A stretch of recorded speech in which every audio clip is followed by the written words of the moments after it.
Hello everyone, boys and girls. Welcome to my Healer T raid guide for both Pure and Shield Healer. Not like, but still healer, right? So I'm basically gonna tell you what to do in T. This video is for a friend who basically wants to learn T, and I say, yeah, I'm gonna try to teach them T. So this is the only way I can do it, and yeah, let's get started with Living Liquid.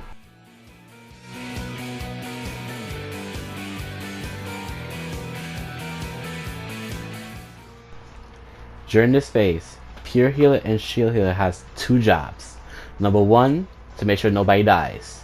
So make sure that you pop some heals for everybody and shields. Number two, to target the hand and make sure that the hand goes down in HP. You want to make sure that the hand and Living Liquid is both equal in HP. If they're not equal, it will show you by just killing your whole team basically. So if you don't want that, make sure that they are well balanced in HP, so they don't wipe the party in general. Cascade is the hard hitting raid wide. Make sure you have shields and everybody's max HP after the raid wide, because there's gonna be set mechanics that's gonna happen. There's the hand. You want to make sure every healer targets the hand, and you want to make sure that the healer also is not in the center of the arena. Because what's going to happen is that there's going to be 4 dolls that are going to jump down from the ceiling, and they're going to do something called exhaust. A cast I call exhaust. If you're in the center of the arena or near 2 dolls, you will exhaust and die. Basically, you don't want to die here as a healer, otherwise it's going to be a wipe. Once the exhaust AoE goes out from the dolls, you want to go in the center and heal and mitigate every single one of these blasts from the dolls. If you get wiped by the dolls or hand or something like that, it's because those things are not your fault. It's most likely the DPS and tank's fault here. So don't worry about, oh, dolls killing us and stuff like that. I think I missed a heal or something. No, it's the DPS problem. During those last 2 doll feeds, it's going to be tank buster. Make sure you focus on the tanks afterwards, because they're going to take a lot of auto damage. Here comes Protean 1. Protean 1 is basically range going to bait the sluice outwards, right? And then come in and take the Protean bait from Living Liquid himself. Just like this. So you move out, and then you bait your sluice, which is going to be a telegraph AoE. You move in to take that telegraph AoE that the melees and tank takes.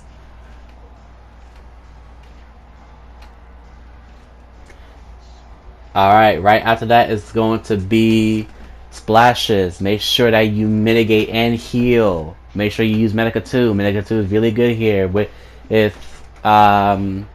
wings, so temperance. Make sure nobody dies during this heal check. And tanks are going to be taking tank buster, so make sure you are 100% on top of that as a healer. After that is going to be Cascade, and it's going to be healer stuff that's going to happen. So basically what's going to happen is that as a healer, the reason why I say talk to your co-healer is because of this. There's going to be throttle debuff that's going to kill your party if you don't cleanse it.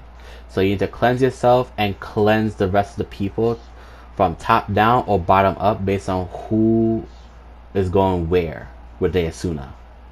Once that happens, it's going to be Protean 2. I only got a shield healer POV, so I don't really have anything to show you in general.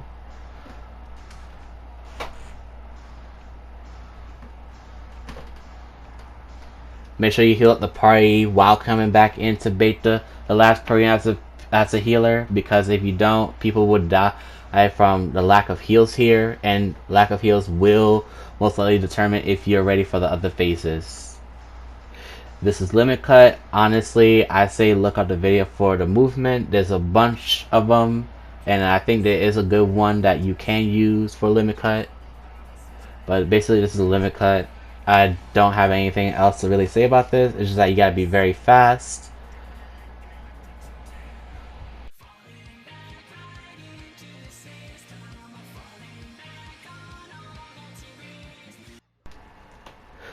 Once every number has gone off, everybody will be in center, pop heals and shields and mitigations, and prepare for J kick. BJCC phase, Pure Healer gonna go west, and Shield Healer gonna go east, inwards in the clock position, always, right? What's gonna happen is that BJ is gonna basically give 4 random players Nisi, which is gonna be a set of players, right? So DPS could get it or tanks healer could get it, right? But you don't have to worry about Nisi as a healer at all. You mostly make the DPS do the work. And during this time, most likely, you would also notice that you will probably have a water debuff, but we will get into that for a second. BJ class link up, which will spawn chakrams, which needs to be dodge. The reason why we all dead center is because we want to make sure it goes through this the arena neatly, just like this. Once the chakram goes off, we're dead center dodge Hawk Blaster and get shields from the shield healer. Shield healer, make sure you pop shield heal to make sure that everybody gets shields. Pure healer needs to make sure that everybody's max HP because Crusader just cast Photon, everybody was 1% HP. And this is where the water debuff happens. So for one of you healers, right, pure or shield, needs to be on the D marker, right, a little bit in front of the D marker actually, but not too far, right? And basically what's going to happen is that it's going to be a water stack.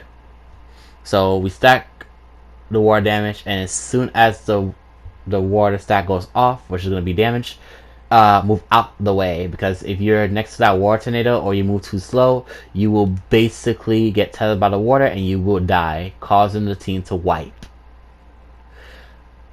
Since the Astro has the first water, he will get lightning from the main tank, the BJ tank. Shield healer needs to worry about the off tank, which he's going to be taking mind damage, which is double tank buster with CC autos. I got the water debuff. This is what water debuff looks like. The Astro was the first water debuff. Is going to go take the lightning debuff from the BJ tank. Once the debuff goes off, move out the way, and as a healer, you want to be dead center of the arena because where you're going. My pure healer likes to go next to BJ. I will most likely go next to CC. CC is going to be immune, so I changed to BJ. So since I had the second water debuff, I cannot be in the third water stack. This is what a debuff looks like. It's a water down debuff. So as a healer, you need to sit here until you get a Nisi. Once you get a Nisi, move out the way. As a shield healer, pop every single mitigation that you have to make sure everybody survives not only the raid wide, but the stack that's going to come up soon.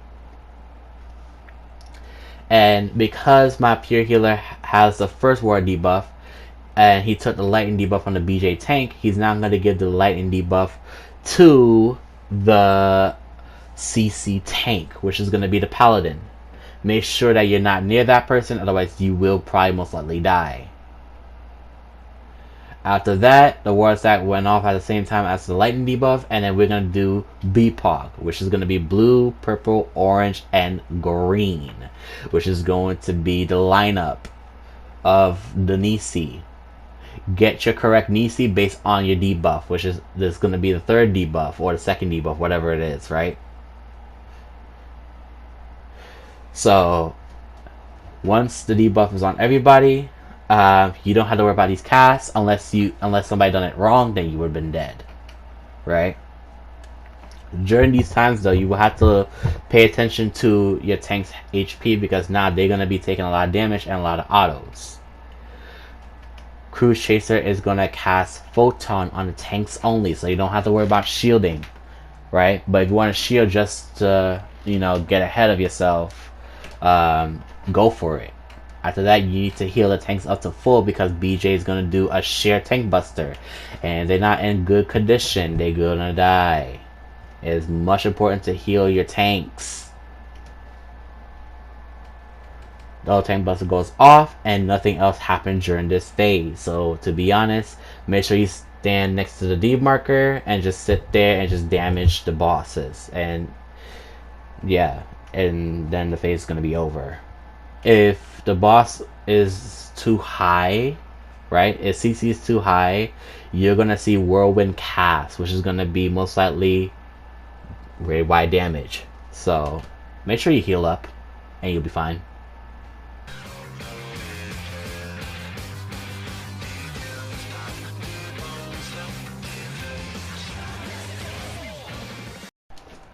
Okay, so welcome to AP. This is Time Stop. If you got a Christmas tether like I just did, you're going to the BJ.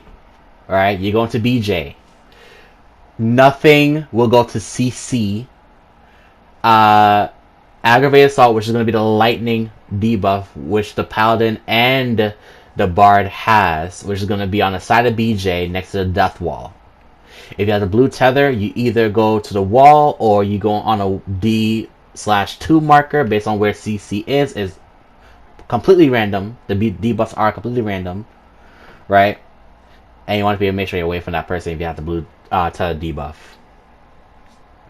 Now in this phase, every single mechanic here is completely somewhat simple to break down, but it's not really that much to really talk about in this phase. Throughout this phase after BJCC, it's just nothing but, do you know these spots, or do you know these type of movement if you get these numbers, right? What do you do if you have this? So basically, I do suggest potting before time stop happens, but meh, you're gonna be progging, so it doesn't really matter what you do as a healer in general. But one thing I want to say is that in this phase, you're just not doing as much. You're just doing movement after movement after movement and just healing up the party. This is going to be exception. There's not really that much to really say about it. There's two jobs that you can have here. You can either have the orbs, which you're going to get tether to, right? So if you get tether, you have orbs. If you got nothing, you get crystal. And you need to make sure that your AoE symbolizes a damn like a fidget spinner, but with 4 wheels instead of 3. It's gonna look something like this. I have my camera point down, so you don't want the AoEs to touch. If the AoEs touch and the cat doesn't meow, we're dead, because the heart gonna go through and gonna go visible and kill everybody. So AoEs don't touch, just like this. That's a good prime example, right? Once the crystal hits you or you get hit by the AoE, move out the way, come close to Alexander, which is like this far, because those are going to be flare markers. Those crystals are flare markers, by the way. You don't want to be near them to do massive damage. As you can see, we're super far away, we take a lot of damage. And as a healer, you just sit by the death wall, like next to BJ, because you're not really doing that much. There's a heart there. To be honest, I'm not really sure what you could do with that. There's nothing really to do with the heart. It's going to be immune. It's only for DPS to get their... Oh, and tank too. Paladin.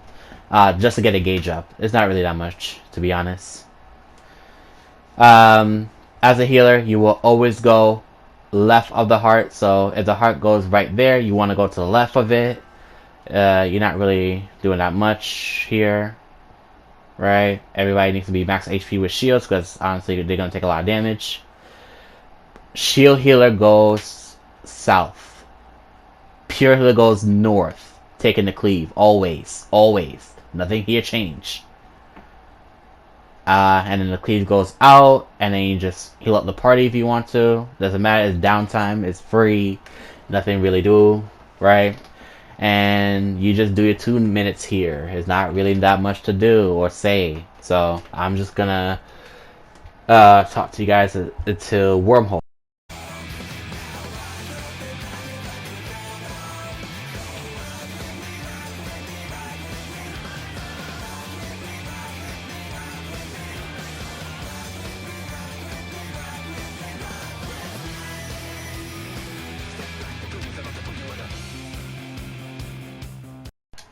Alright, so the general idea about Wormhole is that everybody goes start center to debate chakrams, like before, and everybody goes start enter cardinal. Looking at Alex, that's going to peer south. It's going to be odd left of Alex, even right of Alex. So, of course, this is going to be number 8 movement for Wormhole. Follow this movement and you'll be fine. You can look at other numbers. I have my, screens always zoomed out so you can see what everybody does. And of course I do have to look at myself so I don't, off-site myself with the dash. But once every number goes off, come center, get heals and shields.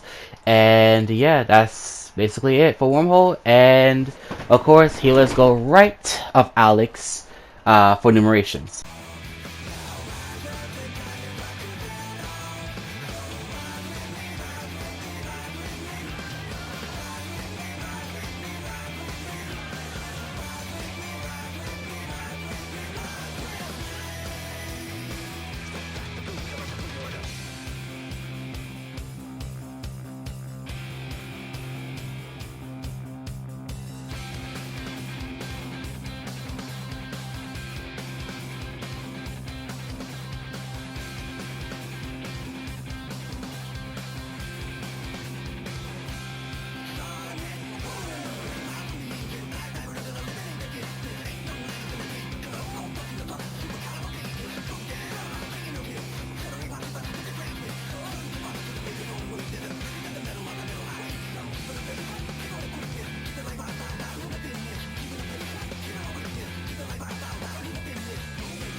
And welcome to PA.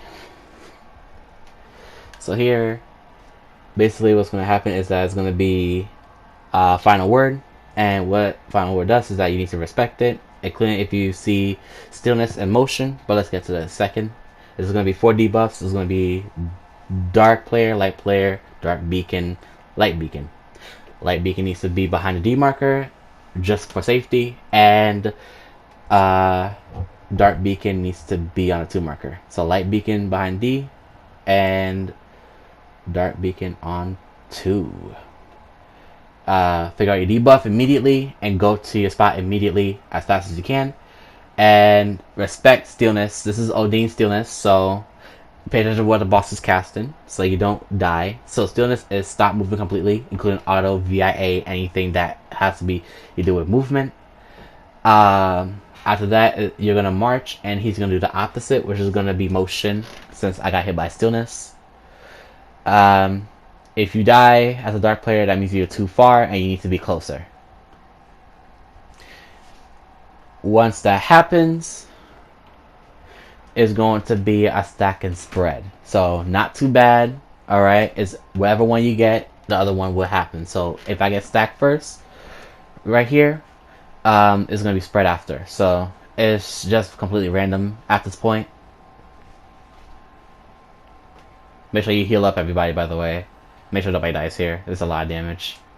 Well, it does a decent amount of damage. Everything here is free. And then after that, it's going to be Fate A. So what's going to happen in Fate A is that it's going to be debuffs. If you see a light sword, that means move, right? Motion. If you see a dark sword, that means stillness. Pay attention to your clone during this part. It's gonna be sword, right? Sword debuff, which is gonna be aggravated assault, house arrest. No, share fate. I mean, defamation and aggravated assault. Right? I probably say it twice. And then it's gonna be sword again with lasers. So for here, I got motion, aggravated assault, and motion again. Defamation is gonna be in front of the correct Alex, right? And share tension is gonna be on the right side of us, just like this. So it should look something like that, and we should be fine. After that, it's gonna be Tank Buster, and yeah, just make sure nobody dies, no tank die here. Make sure you heal them. It's important to heal. It's not really that much of a damage check, so nobody shouldn't be really like going for like high parts or something like that. Alright, next is going to be Fate B. So Fate B is kind of long, but I will explain as much as I can while this is going on. So Fate B is basically you pay attention to clone again, and based on what you get, you get. So if your character stops moving, right, and you see a dark symbol, that means you're dark beacon. If your character keep moving, but you see a symbol, that means you're not a beacon, right? So basically, if you're a beacon player, you need to be on a 2 marker for a dark beacon. Light beacon needs to be on the northwest-ish titty. And the players are going to deal with debuffs, so Christmas tether needs to be together. Blue tether needs to be away. And if you are a regular dark beacon player, right, or not dark beacon, a dark player, a regular dark player, I'm sorry. That means that you're just going to run west. So it just should look like something like this. And the dark players are going to basically take the jump. The calibration shows everything of what's going to happen. Here I got spread, so everybody should be spreading out since the Alexander up north shows you. And since the west one is correct, you go to the west side. You might have to look up movements and stuff like that, because like I said, everything in here is completely random. It's based on what you get, right? So it's not always going to be the same thing. I'm trying to help as much as I can. Of course, there's another tank buster, but because I have a paladin, they're going to immune it, so I'm not really doing anything here. And after that is going to be Trines, so I'm going to tell you what Trine is. Trine is basically what it is that it's going to be order of AoEs.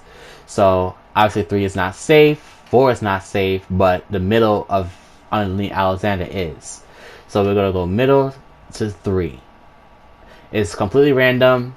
You can look up videos of how to really do it. Just mitigate as a healer. Shield healer mostly have the mitigation part, but as a pure healer, you barely have anything to really share with. Just make sure you pop temperance wherever you got for the second Trines, because it's 2. After the first Trine is going to be Tank Buster, and then next is going to be another Trine, right, into Enrage. So it's not really that far from it. This phase is really short. Just don't screw anything up during this phase, because if you die, the damage check will be harsh and will be hard. Other than that, that's the healer guide. My healer guide, to be honest. And other than that, stay safe and have fun doing tea as a healer. There you go.